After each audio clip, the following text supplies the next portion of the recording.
Je vous propose de vous parler de jeux de rôle avec l'interview de Mano Kanté. Bonjour Mano. Bonjour. On va parler jeux de rôle avec une campagne qui vient de débuter sur le site Game on Tabletop. Il s'agit d'une campagne pour le jeu de rôle Quantique. Alors avant de parler de cette campagne et de ce jeu de rôle, on va s'intéresser à votre parcours. On imagine très bien qu'avant de créer du jeu de rôle, vous avez été joueur.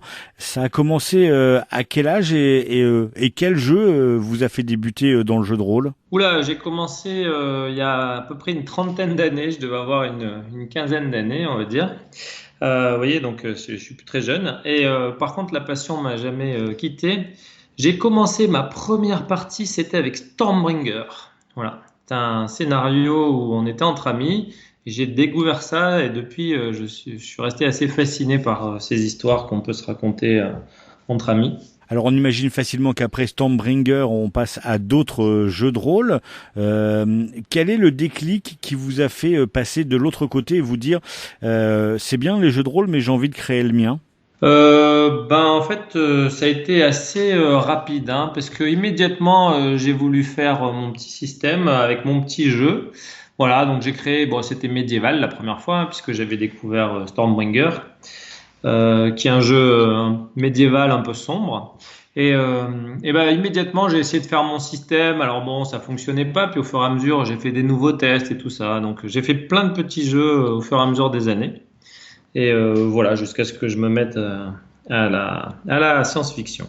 C'était une évidence pour vous, le jeu de rôle de science-fiction, plutôt que le jeu de rôle médiéval fantastique, qui est quand même le jeu de rôle qui est le plus répandu?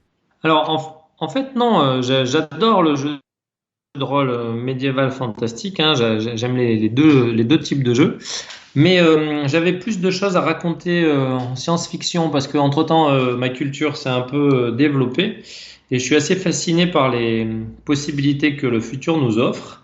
Et surtout aussi en science-fiction, il y a un aspect très intéressant qui est sous-jacent, c'est les critiques de société. Et donc voilà, je trouve que c'est bien en seconde lecture de pouvoir voir tout ça. Je pense qu'en médiéval, c'est possible aussi, hein, mais c'est un peu plus difficile. Et voilà, j'avais envie plutôt de me lancer dans le futur de l'humanité. Alors avec ce jeu de rôle quantique, vous nous emmenez en 2399 et on reste par contre dans le système solaire. Vous n'avez pas fait un jeu de rôle dans lequel on explore le voyage intergalactique. Alors non, parce que comme ça se passe dans 300, enfin ça se passe dans plus de 300 ans, je suppose, mais c'est des projections du futur, hein, qu'on n'aura pas réussi à atteindre des vitesses suffisantes pour aller dans d'autres systèmes. Donc ça me paraît déjà pas mal si l'humanité arrive à coloniser le système solaire, ce qui est un véritable défi, hein. Et surtout, ce qui est intéressant, c'est que j'aime beaucoup l'astronomie et on connaît énormément de choses sur nos astres, mais beaucoup moins sur d'autres planètes. Donc c'était l'occasion aussi de manière saupoudrée de parler de notre système solaire qui est vraiment très intéressant puisqu'il y a des centaines d'astres qui s'y baladent. Donc il y a plein de choses à dire dessus. Alors intéressons-nous maintenant à ce jeu de rôle quantique. L'une des premières choses que les joueurs vont vouloir savoir, c'est quelle race vont-ils pouvoir jouer. D'habitude, on joue des elfes, des nains. Là, vous avez décidé de proposer des races différentes, mais qui sont des descendantes des humains. Oui, tout à fait. Alors, bon, en fait, j'aime beaucoup l'ethnologie, donc la préhistoire, l'histoire de l'humanité. Et dans le jeu, il y a un événement qui fait qu'il y a une accélération, on va dire, de, de l'ADN humain, des mutations qui s'accélèrent. Ce qui fait que, il y a une série de races qui sont engendrées mais qui sont les descendants possibles ou alors fantasmés, on va dire, de l'humanité. Et donc, ce qui reste, enfin, les races qu'il y a, c'est les Néo-sapiens, donc une évolution des humains. Voilà. Les Sélénites qui sont apparus sur la Lune, hein. Il y a, voilà, juste après. Il y a des Gaianes, donc, qui apparaissent sur Terre. Après, voilà, c'est aussi des Homo metallicus. Les androïdes ont une certaine place aussi. Et on les considère aussi comme étant comme étant une partie de l'humanité, puisqu'ils ont une manière de penser qui est très proche. Et il y a aussi les Krill, qui est une race un peu spéciale, mais je la garde en suspense pour ceux qui achèteront le jeu. Voilà. Disons que le MJ peut la mettre en avant ou pas. Chacune a ses spécificités et on les retrouve suivant les astres où on se balade, quoi. Et donc chaque joueur va incarner un Nofkantas. Est-ce que vous pouvez nous expliquer ce que c'est, puisque du coup les joueurs vont être confrontés à une nouvelle forme de vie et vont devoir les combattre, c'est ça?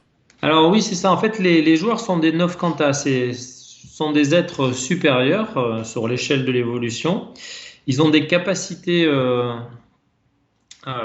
qui sont hors normes puisqu'ils peuvent jouer avec les lois de la physique quantique. Donc, ce qui est pas l'apanage de l'humain normal, on va dire. Et grâce à ça, ils peuvent altérer la réalité. Voilà. Et l'humanité, en s'étendant sur le reste du système solaire, a découvert donc la présence d'une substance qu'on appelle le fluide, et donc a commencé à l'exploiter. Par contre, les seuls qui se rendent compte de la présence de ces quantiques, puisque c'est la race que l'humanité a rencontrée, les seuls qui en ont vraiment conscience, ce sont les Nofkanta. Voilà. Et donc pendant le jeu, il va falloir que les joueurs essayent de comprendre comment ça se fait qu'ils sont des Nofkanta, qu'est-ce qui leur arrive et qui sont ces quantiques, qu'est-ce qu'ils veulent. Il y a un fil rouge qui est présent et qui permet d'avancer dans l'univers. Ça raconte une histoire. Et cette histoire, elle mènera au dernier jour de l'univers, sachant que les Nofkanta vont lutter contre ces quantiques. Et c'est les joueurs qui décideront s'ils veulent gagner ou pas, enfin, qui mettront ça en œuvre. Alors vous nous proposez plus qu'un univers, vous nous proposez une vraie histoire du coup, puisque là où le jeu de rôle propose des histoires qui peuvent être jouées indépendamment les unes des autres, là vous proposez aux joueurs de vivre carrément une campagne alors. Alors oui, en fait, il va y avoir deux fils rouges dans le jeu, donc je l'ai pensé comme ça. Donc on peut bien sûr le jouer de manière, on va dire, plus simple, plus classique, en suivant 5 fils rouges, c'est-à-dire le premier fil, enfin 5, on va dire, trames. C'est-à-dire que les joueurs, ils ont leur vie de tous les jours. Voilà, ce sont par exemple tous des pirates de l'espace. Voilà, c'est une des trames.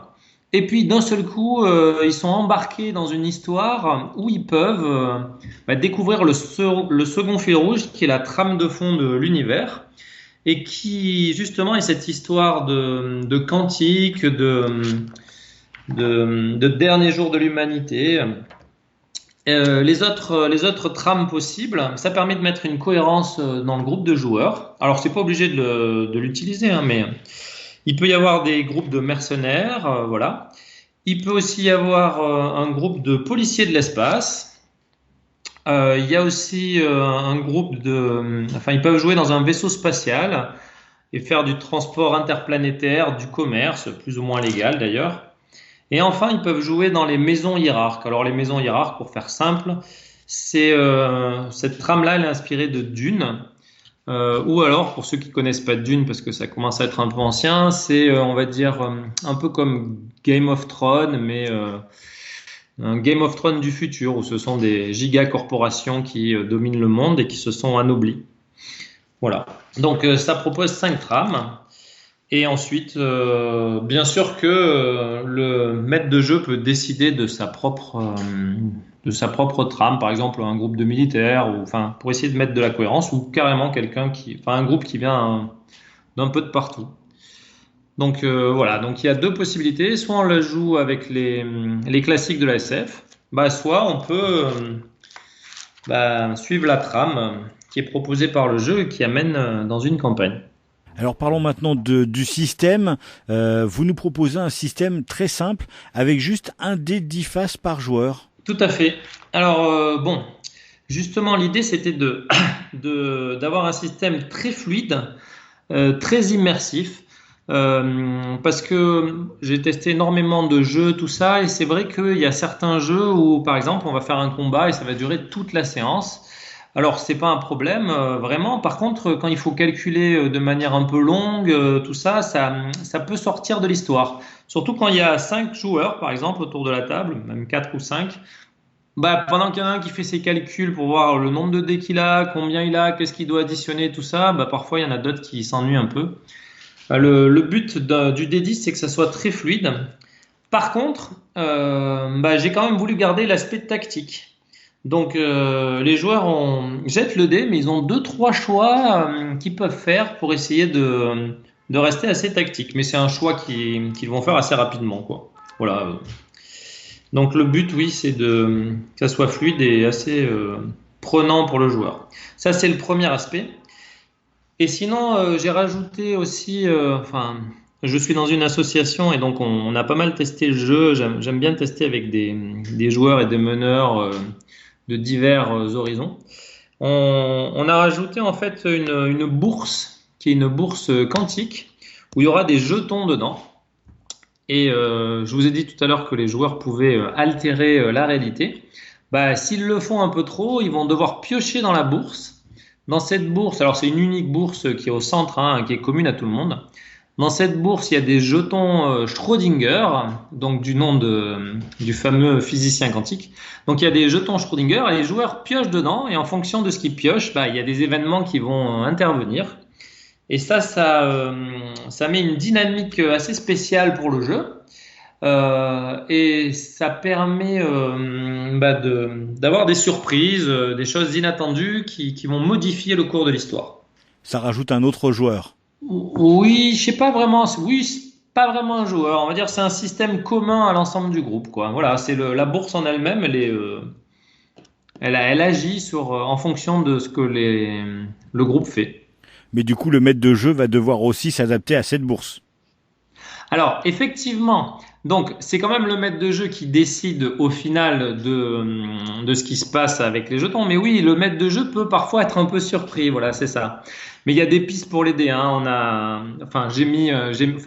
On a travaillé ensemble, donc il y a un tableau récapitulatif assez simple qui lui permet de l'aider. Mais les maîtres de jeu un peu plus aguerris pourront ne pas utiliser ce tableau qui aide. C'est un petit tableau. Les maîtres de jeu aguerris pourront improviser. Donc oui, il peut y avoir des rebondissements dans l'histoire.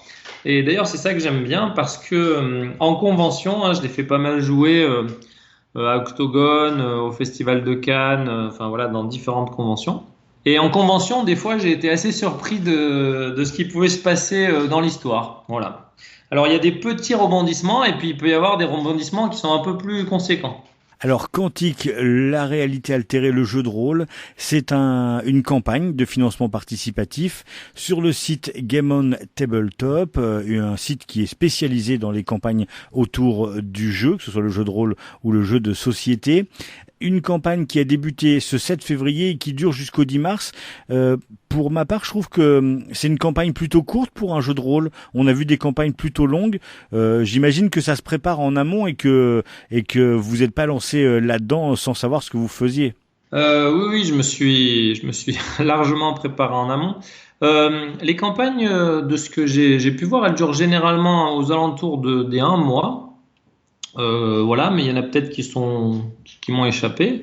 Là, en fait, comme je suis invité sur un nouveau festival, il y a 3 festivals qui m'invitent. Donc, il y a le festival de Cannes, donc Festival international des jeux dont j'ai parlé tout à l'heure.